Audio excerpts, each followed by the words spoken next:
So, when I was a little kid, I had a really weird desire. Not just any desire. It was something that followed me throughout my life and became a dream of mine. A dream that I've been working on since 2014. And I guarantee you, this journey has not been a simple straight line. It was more like a winding road of despair. And in this video, I will discuss if that winding road of despair was worth it in the end. What started off as just a passion project that I stopped working on for years until near the end of high school when I met one friend that taught me everything I needed to know to get the motivation to finish my game. I would like to introduce you guys to my magnum opus, my Roblox horror game, Unveil.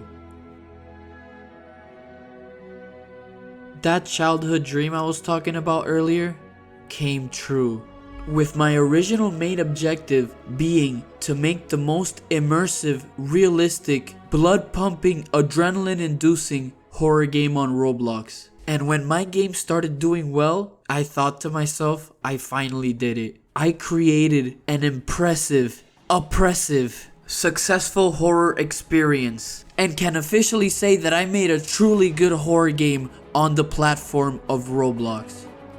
Or did I?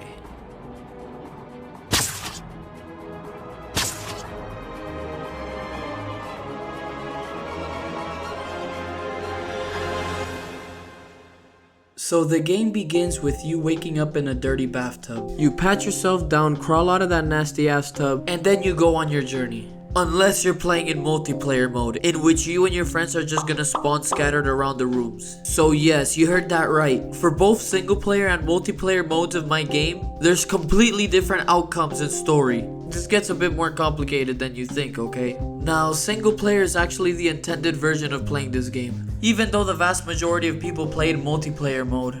Which I don't blame them, to be honest. Why would you play a horror game alone when you could play it with friends? But if you did select single player mode, then you will take on the role of a young man by the name of Aiden Murphy, who is voiced by yours truly, using my masterful acting skills. I'm so sorry. No! No! No! Daniel! Thank you everyone. So anyways, starting the game, you don't know nothing about this guy. Besides the fact that he woke up in a dirty bathtub, he's searching for his sister, and he's wearing a cool ass leather jacket. At this point, you're just supposed to go around and find a way out of this place. Walking around, you could find a note that hints to which of the many doors you're supposed to unlock. And exploring some more, you will also find a hanging key for said door.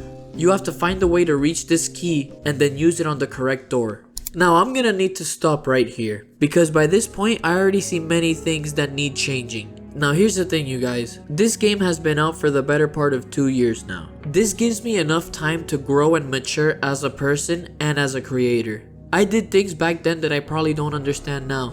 And not just that, but this game isn't just a simple passion project anymore. This was an opportunity I had. Along the way I realized something very important.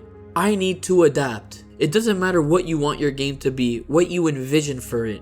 If your game starts doing very well, especially on a platform like Roblox, that means no matter what, I have to adapt to Roblox. I myself have to ensure that the game is playable to everyone, from kids who have only played Piggy to horror connoisseurs that have played games like Silent Hill and Resident Evil. But unfortunately, as sad as I am to say this, and as you guys could probably tell from the like to dislike ratio of my game, I did not adapt. And I'm not gonna sit here and be an unk and blame the kids and their mascot horror. That would just be old head cope. Even though cope is an annoying ass word, I had to say it. But regardless, instead of all that, I first want to tell you guys the realizations I've had and ideas I have on improving my game, as well as reacting to some of the negative feedback I've gotten.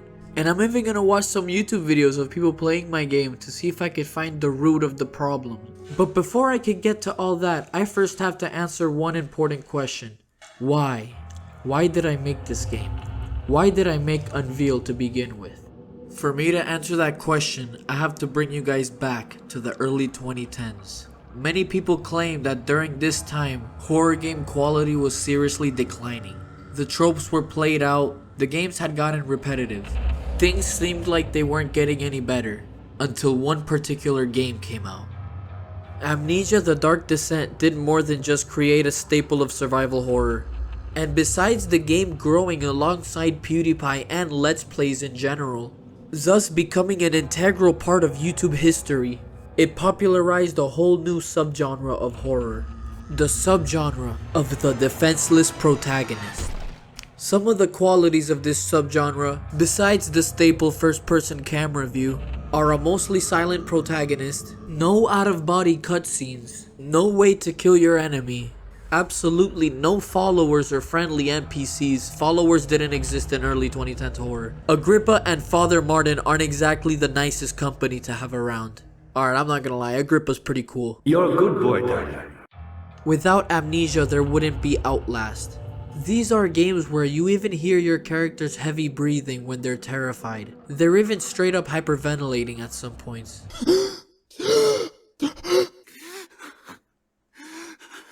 With graphics only getting better and better, horror games were focused on realism, being some of the most graphically polished and realistic games of the time. It only took 4 years for us to go from Amnesia: The Dark Descent to Silent Hill f***ing PT. Then a few years later, Resident Evil 7 Biohazard came out, and we all know how that story goes. But then, it ended. What we thought would be the next big subgenre of horror got overtaken by animatronic kids mascots? So it seems our obsession with the uncanny and with perverting our childhoods, it has all resulted in a whole new, unexpected, random genre of horror. I'm just gonna call it fluffy horror. That outlived this subgenre of first-person survival horror, which many people think is categorized by walking simulators, and I think that's very wrong. Okay, so now that I told you guys some backstory on these games, I'm gonna tell you guys some backstory on Roblox horror. Very few people tried to make an actually scary title on Roblox. There were games like Bloody Mary with JPEG pop-ups, but I guess the technology just wasn't there yet, and there wasn't any inspiration. But just like how Amnesia influenced horror games of the time, it started influencing Roblox creators too. And all of a sudden, there was one developer that came out of the blue that changed the standard for Roblox horror forever. If you guys saw my last video talking about my horror game, I talk a little bit about this guy. This man was Tyrage77, a man who inspired me throughout my journey and even responded to the messages my 11-year-old ass sent him. The reason I commended him so much is because he's the one who released Distilled, a concept demo that was super high quality. It was like nothing anybody had ever seen before on the platform. It was like a little mixture of Amnesia and Outlast. Now, Distilled ended up being scrapped, but the man wasn't done just yet. Tyrage went on to become the 2014 Game Creation Contest winner with Confined, a story of death and shadows. But besides Tyrage77's games, and some others like The Red, as well as some that I don't recall the names of. I remember one had a giant spider. But even after this period of games, Roblox still had a long hiatus without good horror content. And just so you guys know, I've had the map for chapter 1 of Unveil almost finished for years. Here's the thing, guys. I spent more time on Roblox Studio than actually playing Roblox games. I would just have fun making levels for this horror game that I never knew if I would even finish. I did so much stuff. I literally have the house for chapter 3 of the game already designed since 2017. And I just finished chapter 2 of the game. But basically what I'm trying to say is, if I would have just gotten off my ass, looked for a scripter to split the game with, and if I would have released the game around 2019-2020, I can't even imagine how well Unveil would have done. This isn't even to sound cocky. There really just wasn't a lot of competition during that time, especially when talking about story-driven horror games on Roblox. But my slow ass just had to release it around the same time that games like Doors were coming out. But regardless, I was younger, it was hard to keep the motivation, it was a lot of work, and ChatGPT didn't exist yet. So it still would have been pretty difficult. So now that I got all the context out of the way, let's finally go back to reviewing my game. Like I said earlier, because by this point, I already see many things that need changing. Now here's the thing, you guys. Now I will tell you guys what those things are. So you have a random hanging key and a single note that guides you to where you need to go. In my mind, that was a perfect little puzzle. Not too complicated, short and sweet, and satisfying. At least that's what I thought at the time. I forgot to take some things into consideration. And I'm not gonna lie, I was stubborn about a lot of things. For example, I've refused to add objectives to the game for years. Why do I hate objectives so much, you might ask? Well, a simple answer would be just that I hate a bunch of UI crowding the screen. Like, I don't understand how you can see all this and want to keep playing. Like, this hurts my eyes. So what, Roblox has just become mobile game slop now? Not just with Roblox too, with any game that has a crowded interface. But that's the simple reason I didn't add any objectives. It's a bit more complicated than that. So those horror games I talked about earlier that I grew up on all had something in common. They were pretty slow-paced, atmosphere-driven games. These games have puzzles of varying difficulties, and there's a lot of walking around in the dark. Disorientation and claustrophobia is a big part of these horror games. That is why I focused a lot on level design and lighting in my game to make it feel as claustrophobic and realistic as possible. But even though it was a Roblox horror game I was making, I didn't want to hold the player's hands. I just wanted the game to be realistic, in a way that it felt like most puzzles were solved with common sense, real-life solutions. But unfortunately, video games don't typically run on common sense. Let me use the dreaded gate incidents as an example. There's a part of Unveil where if you stay too far behind from your friends, they might trigger a gate closing while you get stuck on the other side, nowhere to go. And in reality, all you have to do is just wait for your friends to survive that segment, go back the way you came, and wait for them to unlock the door for you and meet you back up. Like I said, real life solutions, but not a lot of people would figure that out. I see now that I need to add more indicators, and I can't just let the people playing my game get lost all the time. In a bit, I'm gonna react to videos of people playing my game, and I'm gonna show you guys a first-hand account of the dreaded gate incident. But anyways, when I originally planned to make this game, I didn't think about making it convenient to the player. I just thought about making a memorable, scary experience. I wanted the players to fully figure out everything themselves. I didn't want them to have a voice in their head saying what to do. By this point, I wasn't thinking about my game blowing up. I was thinking about making it how I wanted it to be. And I never thought that future horror games would be so polished and kid-friendly. But this is why I brought up earlier the topic of adapting. I should have adapted way sooner and realized, okay, there's a ton of people playing my game, some are stuck, maybe I should consider adding objectives. But one thing about me, guys, is I was quite stubborn. But not only was I stubborn, I was just flat out dumb sometimes. One example I could give you guys, while adding stuff to the lobby, there were so many times that I was staring at the lampposts, telling myself, what can I do to make this look better? I know, more flies! It wasn't until just a few months ago that I realized, oh, there's no glow effect on the lantern. That's the thing that was at the tippy tip of my mind that just wouldn't come out. All those times I just stood there staring at the lamppost in the lobby. Being the creator of a whole game world, it gets a little hard to keep track of stuff. And sometimes you have those massive brain farts. Now, let me bring you guys attention to the infamous button puzzle. Now this one I knew people would be kind of stuck on. Thankfully I added enough hints to where not too many people get stuck on this part. All you have to do here is activate the correct button, and there are hints scattered around which indicate which is the right one. The purpose of this puzzle is just to unlock the door at the end of the hallway. But I see all the issues I didn't see before. What I should have done was, once I saw the game getting a lot of visits, I should have put more effort into making it simple to follow for the modern player. For example, here, I'm definitely gonna add a cutscene that shows the door unlocking when you've activated the right button, now that I have some people helping me out. Even though they're busy with studies and I'm busy with work, we're doing the best we can. And yes, a lot of the missing features are because I was alone most of the time working on the game. But at the time, I was too stubborn to put out-of-body cutscenes in Unveil. I wanted it to be like the games I grew up with, where you're stuck in your player's body the whole game. As you can see, I was trying to get my ideas from the most immersive, scary horror titles at the time. But then, I started getting inspiration from an unexpected source. You guys know that Bloody Mary game we were talking about earlier? I actually thought about that game while designing the puzzles for mine. Let me tell you guys something about the old Bloody Mary games on Roblox. So these games, just like most other Roblox horror games, were basically just adventure games where you'd walk around and solve some puzzles until you reach the end of the game. But what you probably don't know is that Bloody Mary would have the whole server trying to figure out the puzzles. You had to type something into chat to unlock certain walls, and most of us were kids and too dumb to know what to do. But I always kind of liked that idea. Like, you never truly finish a game because every time you play it, you get a little bit further until you leave, a little bit further, unlocking new clues.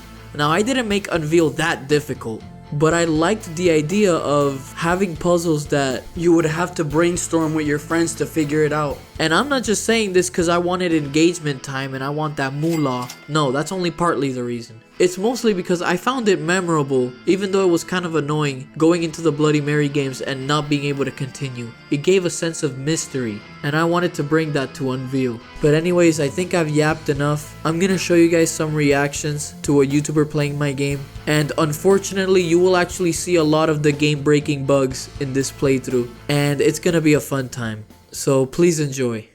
Alright, what is up guys? So here I have a playlist of all the Unveil playthroughs I found. I want to react to some of these in order to find some game-breaking bugs, or at least see some of the issues people experience. I found this one just a few months ago, and it's actually a really funny story. I was watching it with a friend, and we were like really into it, we were laughing. But then at the end, my whole mood changed when they were like, yo, this game was trash. And I looked at my friend and I was kind of embarrassed. I was like, well. Regardless, I remember some of the parts of this video, and I think they are worth reacting to. No, this is public indecency. Yeah, the player models. People hate them. Yo! He just started busting it down. Yeah, I don't think my game reached the target audience. Oh, is that a cockroach? This flashlight is kind of trash, I'm not gonna lie. People hate the flashlight too. Yo, there's something looking at me in that hole.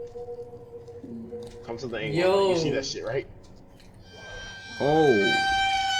Right, yo, they're like the only people to find these Easter eggs. To that dude. There's no Okay, way yeah, it's this part was trash. painful to watch. Yo! The gate fell right on him. Bro, I got knocked over by the meat. Are you serious? One more second and he would have passed it. Meat, bro. Okay, so basically when that gate closes, you are not stuck. I don't even know where I'm at. Okay. I locked it because it tells you to lock it when you go through. I hate you. They had the door locked. This playthrough is so cursed. Nigga, you locked me out. How? My game is cursed, I'm not gonna lie. Am I? Red flag. Alright, we got it. Oh, shit! Oh! Whoa! Leave! Go back! God! I couldn't see where I was going because of this black ass shiesty mask, Nick. Such your bitch ass. Hold on, let me hit a med kit. The CEO before he got clapped. Fun fact, the hover fan thing is a real business project I did for class. And even though it was a last minute idea, that project did really well. Like, the teacher used it as an example in class. I have no idea how she used the fucking hover fan as an example of all things. I just thought I should mention that. I don't know if I'll get another chance to. But while I'm here, let's address the elephant in the room. So as you can see, dude's dreads are visible in first person, which is not supposed to happen. And the reason I want to talk about it is because this glitch stems from a feature that ended up being one of the biggest downfalls of my game. Now, as I'm sure you saw, there are some pretty nasty bugs in my game. Some that honestly kind of ruined the experience a little bit. And for that reason, I guess I could see why my game would get such low ratings and so much hate. But here's the thing. Most of the times people complained and hated on my game wasn't even because of the actual bugs. It was because they didn't like how their fucking player models looked. Even Bed Wars forces you into the blocky player model. How bad could this really be? I would never see anybody complain about these genuinely game hindering bugs, but people would absolutely annihilate my game due to the player models. Bro, you're playing a fucking horror game, not dressed to impress. Obviously, I underestimated how important fashion was in Roblox, which of course I did. I was the only dude in my whole school and seemingly the whole world that didn't buy a Fortnite skin for the first like 6 months of me playing. Why? Because I just didn't want to spend my parents' money on that. But I'm not gonna lie.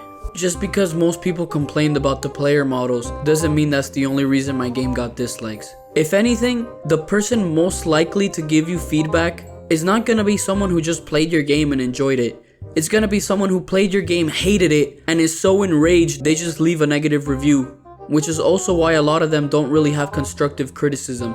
Someone who's angry has more incentive to give feedback than someone who actually just enjoyed the game and went on with their lives after. But I need to justify my actions. Why did I allow these horrible player models in Unreal? And why are the necks so forward? So in Roblox, when you go into first person, your head becomes invisible on your shadow. And as you guys know, I was a fiend for realism in my game. So therefore, I did everything in my power to make your head's shadow visible in first person, which means I had to make your head visible in first person. That means giving you a custom player model with custom very stiff animations I had to make, as well as having a script that makes your head visible in first person, which is the whole reason you could see it in your shadow anyway. Meaning I had to make the neck forward too. All of these things were just so that you wouldn't see your head in first person while walking around.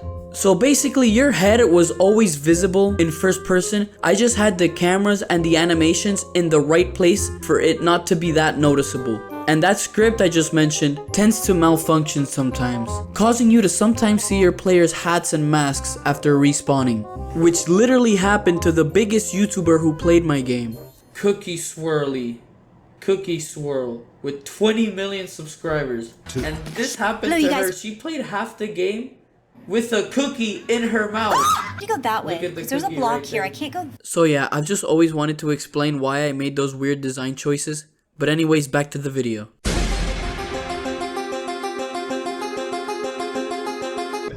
They couldn't, there's an opening right here, and they couldn't. Don't let who grab me. 20 minutes. This playthrough was cursed.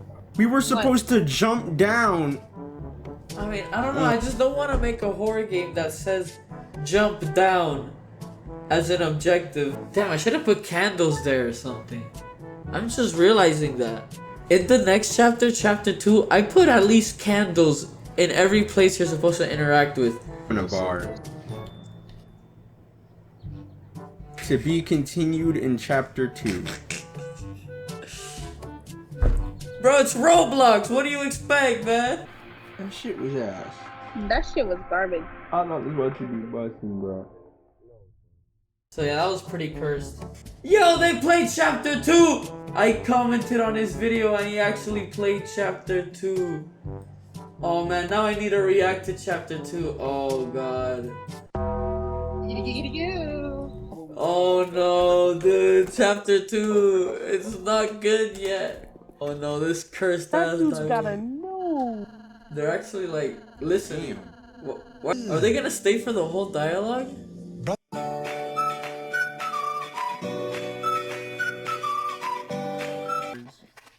See, I got the candles there to guide them this way. Haven't we all though? Nope. Oh, they're gonna fall off the bridge. Everybody in chapter 2 like just walks off the ledge. Let's see if I'm right. You're gonna see what I'm talking about most likely. Am I supposed to go down? Oh no. Can we? Oh, they're blocked? Okay. Wait, what? They died. Are you dead ass? Did we all just die to that? They all walked off the cliff. Not that one. Oh, wait, there's 2 of them now. This man King. Yeah, that is not supposed to happen. They banned you after what you did to the pig the last time. Oh, never mind.